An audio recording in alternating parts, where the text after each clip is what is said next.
The Pitmaster Barbecue segment with Jim Johnson, brought to you by Bassmeyer's Grill Supply and Company. So we're going from the sublime to the skilled here with the knives. And these are, first of all, let's talk about what the knives are, Jim. Okay, what I want to do is talk a little bit about your kitchen and things that you need to know about a knife. If you don't have any other knife, you need two good knives. Okay. Of course. A paring knife. A little one. And a chef's knife. Gotcha. And a paring knife fits easy in your hand, feels good. When you pick up a knife, as Ron just did, the one thing I want you to do is make sure it's balanced. Does it feel good in your hand? This has got some weight to it, Jim. It does. It's got, but that's easy. So when you're cutting with things, now you notice you have a round blade. Yes. So you want to be able to rock it back and forth on the cutting board. Right. It's got a sharp tip so you can open packages or do whatever you want to do with that, slice and dice. Now when you're holding the knife, what you're going to do is you're going to grab the blade with your finger and your thumb. Like that? Like you're that. doing the chef's knife and like then that? you wrap your hand around the handle at that point in time. Leave your finger and your thumb beside the blade, and then wrap the rest of your, because almost if your like you're hand, pinching it, right? If your hand ever gets wet or grease or anything, the blade will not slip in your hand because you have complete control of the blade now. Oh, I've never done that before. No one's ever told me to do that before. So now, if your hand gets wet, otherwise it could slip and you'll cut your finger. Right. So you'll also notice if you hold your hand up, your middle finger's the longest. Right. So I always tell people to look very closely at that. That's the first one you're going to cut.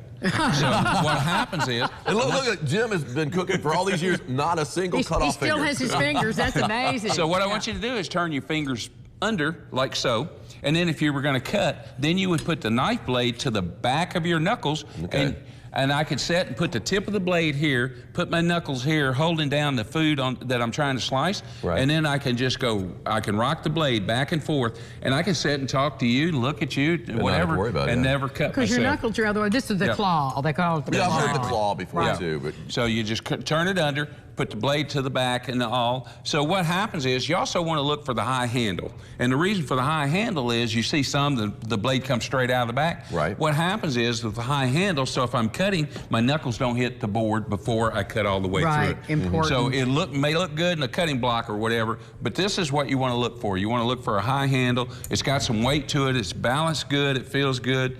Get it with your finger and thumb, wrap your hand around it, and then when you're working, you can do it like so. It's a really nice knife. Two of the most important knives you'll ever have in your kitchen. I love them all because the bread knives, one of the tricks is you see the bread knife with little grooves in it and everything. Best knife you ever got for slicing tomatoes.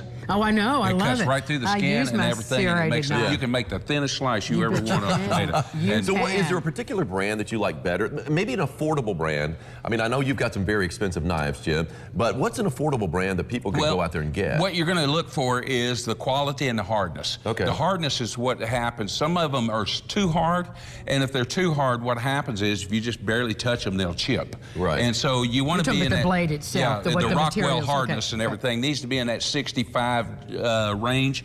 So if you can find a 65 hardness somewhere, stay in that range. If you go too hard, it will be too brittle and it'll chip. And then the other thing, you want to take good care of your knives. You don't want to ever put them in the dishwasher. Right. You don't want to ever put them in the drawer together. I have a divider in the drawer that all my knives set up just like this, or we use the magnet. So you can hang them on the wall. That's what I like to use. Hang them up, and then that way you can see them, know where they are, and they're protected at all times. How often do you sharpen your knives? It depends, because if you use, this is a soft board. So when I'm cutting on it, it doesn't wear it out. When you see those glass cutting boards for decoration, don't cut on those. Don't use that. You know, Don't use that. just for decoration. So, and then when you do, take it somewhere, have it sharpened professionally, unless you're ready to sharpen it yourself. One day we'll do a knife sharpening skill class on here. We would love it. They would love it too. Jim, thank you so much. Thank you, Jim. There's nothing like the pleasure of a really good knife in your hand. Thank you so much. Jim Johnson. We'll be back right after this. Stay with us.